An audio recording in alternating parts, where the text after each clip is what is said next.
喂，hello，大家好啊，歡迎又翻到嚟阿坡有嘢講啊。嗱，今次就要講下呢個嚴明熙之詞啊，同埋呢個姜濤啊，兩位都掂啊，佢哋兩個都各有千秋啊。咁啊，同時間大家都開演唱會啦，嚴明熙就有舞台劇同埋演唱會啦。另外啊，姜濤都唔差喎，咁啊又加開呢個演唱會喎，哇，群情洶湧啊！好啦，節目開始之前，麻煩大家俾個 like 支持下。免費訂閱，介紹俾你朋友聽，同埋留言啦，唔該。咁首先開始呢，就講下支持嚴明熙先啊。咁佢有份參與嗰套音樂劇《一束光》，演出完之後嗰個評語就好壞參半啦。咁啊，睇翻嗰啲網友嘅留言啊，大部分基本上60%啦，都係好評嘅。始終嚴明熙都係叫第一次參與呢啲音樂劇啦，因為同時間都要應付學業同埋呢個工作，咁啊真係幾辛苦噶。不過我相信嚴明熙已經係好好咁樣分配自己嘅時間噶啦。咁另外呢，李敏啊就係咁讚呢一個嚴明熙啦，因為始終以一個新人嚟講呢，參與呢啲音樂劇，咁啊都叫做又有一班嘅前輩呢喺身邊傍住啦。即係 overall 嚟講呢，呢一個咁嘅音樂劇。咁啊，呢個門票嘅銷情之前都提及過啦，都有8-9成已經係賣咗出去啦。咁啊，剩翻落嚟嘅位呢，都係一啲係叫做傷健人士坐嘅位啊，或者係一啲單邊嘅位啊。咁啊，比較係唔會咁多人會考慮去買嘅。咁樣呢套音樂劇嘅音樂總監就係呢個 Johnny Yim 啦。咁我喺網上咧都聽到啦，支持嗰啲現場唱歌嘅錄音啊。咁啊，雖然話好短時間嘅，我聽過一段片就1分鐘，另外一個係3分鐘啦。咁基本上聽翻佢現場嗰個演繹呢，嗱，如果係現場唱嚟講呢，佢嘅唱功呢就真係哇冇得頂啊！現場咁樣唱呢，又冇走音，啲音域呢又好啦。咁啊，高低音控制得非常之靚嘅，因為呢一個音樂劇啦，同一般咧喺舞台唱歌就唔同嘅。咁啊，支持即係要面對一個難度就係咧，又要跳，又要記嗰啲台詞啦，又要唱，咁變咗呢一個難度咧，對阿支持嚟講咧，以一個新人嚟講啊，係真係有一個非常高嘅難度，同埋一個好大嘅挑戰嚟嘅。咁啊，嚴明熙而家嗰個成績嚟講呢，其實真係好理想噶啦。咁啊，啱啱復出啊，講真而家已經係舞台劇啦。咁喺10月24號一個演唱會啦。咁但係呢個演唱會呢，就真係同阿姜濤嗰個期呢，哇，真係撞到正，同埋地點啊，都係喺呢一個嘅亞博喎。咁呢兩日就睇到消息啊，烏有正讚呢個嚴明熙啊，因為其實烏有正咧都係跟同一個嘅歌唱老師咧學唱歌嘅。咁啊，烏有正咧就話喺未來咧就諗住就話喺呢個東莞啊開演唱會啊，咁啊會邀請阿汪明荃啦、阿姐啦，咁另外都會揾阿嚴明熙嚟做嘉賓嘅。其實有樣嘢就幾得意嘅，因為烏有正咧真係個年紀又可以做阿嚴明熙嘅公公爺爺㗎。咁啊調翻轉呢，阿烏有正原來係阿嚴明熙個師弟嚟㗎，即係冇乜問題嘅年齡嗰方面啊，即係可以一個年長嘅人咧係做一個20歲女仔嘅師弟冇問題嘅，因為烏有正係一個富商啊嘛。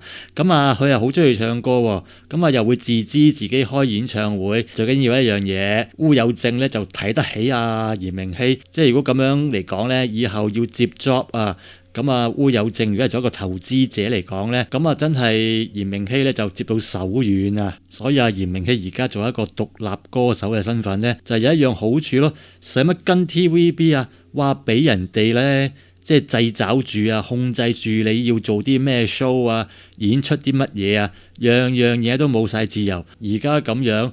背後有呢個投資者，佢又可以投資開自資嘅演唱會，咁啊邀請阿嚴明熙做一個即係演出者又好，表演嘉賓亦好，最緊要就係話自由度啊比較大啊嘛，唔係好似以前咁樣。而家講真咩年代啊，仲要靠呢啲咁嘅電視台，綁手綁腳唔使噶啦，簽咩經理人公司啊，亦都唔使噶啦，獨立歌手得噶啦。反正阿嚴明熙而家都自己有間公司噶啦，咁啊有一個好嘅團隊啊，幫佢處理晒啲嘢，咁啊之後咁啊拍板，咁啊要去唔去，由阿嚴明熙自己決定，安排自己時間咪 OK 咯。簡單一句咁講啦，嚴明熙佢個星途就真係無可限量啊！以後就真係咧大紅大紫啊，有排玩啊！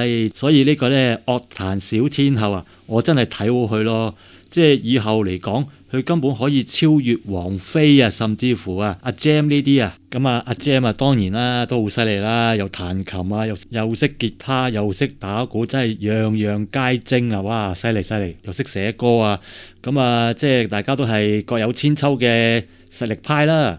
嗱，咁啊要講翻少少啊烏有正啊，之前參加呢個中年好聲音4咧，雖然話被淘汰啦，咁啊烏有正就係港姐冠軍翁家瑞嘅老公啦，咁啊富商喎，又有條大水喉射住啊支持嚴明熙啊，咁佢今次講真，你仲唔大紅大紫？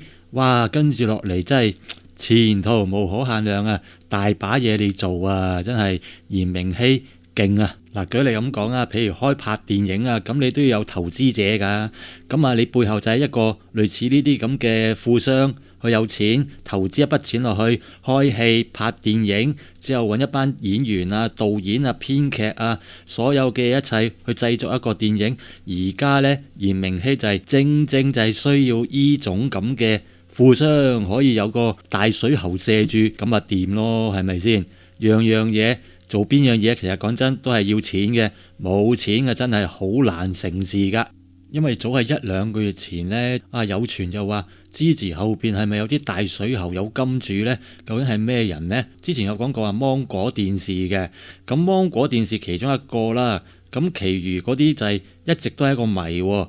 咁啊而家咁啱，而家彈出咗呢個烏有正，咁啊 OK 咯。咁啊其實而家支持就係最主要就係需要呢啲背後嘅金主，咁啊先至可以繼續落去呢個演藝事業噶嘛。好啦，咁啊而家要講一講阿姜濤啦。嗱，姜濤加開2場演唱會都係亞博啦，喺25、26號喎。咁啊門票啊一出呢，就即刻已經賣到冇晒啦。咁啊姜濤都係好犀利啦。我仲記得幾年前啊，姜濤咧喺銅鑼灣有一個活動啊，喺嗰度搞宣傳定係點啊？去到嗰度銅鑼灣咧，哇！咁啊啲人咧個個都話銅鑼灣咧係叫姜濤灣啊。咁啊姜濤嗰陣時我睇都係話一個好掂嘅人啊。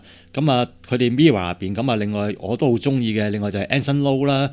咁我就睇翻消息呢，就係姜濤喺25、26號加開呢2場，咁之後呢，有一啲呢黃牛黨呢賣門票啊，咁啊我覺得嗰個你買黃牛嗰個策略呢，真係唔係好掂咯，嗰個價錢呢，睇翻你冇錢賺嘅喎，一係就係嗰啲黃牛黨呢，係用呢啲咩策略呢？嗱，用呢個咁嘅都係低價，咁啊叫你過去詢問啦，之後就係同你講呢啲價錢嘅飛已經賣晒啦，咁啊另外一啲梗係貴啲㗎啦，譬如加多唔知幾多百啊幾多千啊咁樣，你知咁啊啲 fans 為咗要去睇呢個 show 嘅，咁啊多錢都會使㗎嘛，咁啲黃牛黨呢，通常都係用呢啲咁嘅手法呢去賺錢㗎啦。不過喺度講一句啦，如果真係買唔到正價嘅門票呢，都係奉勸大家唔好去幫襯黃牛啦。如果真係去幫襯黃牛買飛呢，咁反而就會助長咗佢哋嗰啲不法行為啊。咁啊，再講一講阿姜濤嗰個演唱會個名先嚇，叫姜濤 Lava Live 2025。咁佢嘅演唱會啊，加場啊，正當喺呢個25、26號啦。咁啊，呢啲姜糖啊，咁啊，到期時就我諗啊，你哋都係去睇演唱會呢，就唔會同啲朋友屋企人去過呢個聖誕節咯。嗱，咁根據網上嘅資料呢，咁嗰啲票價分別係由1180啦、980啦同埋680嘅。咁啊，如果係黃牛飛嘅話呢，咁啊真係最平每張都起碼加500至1000以上噶啦。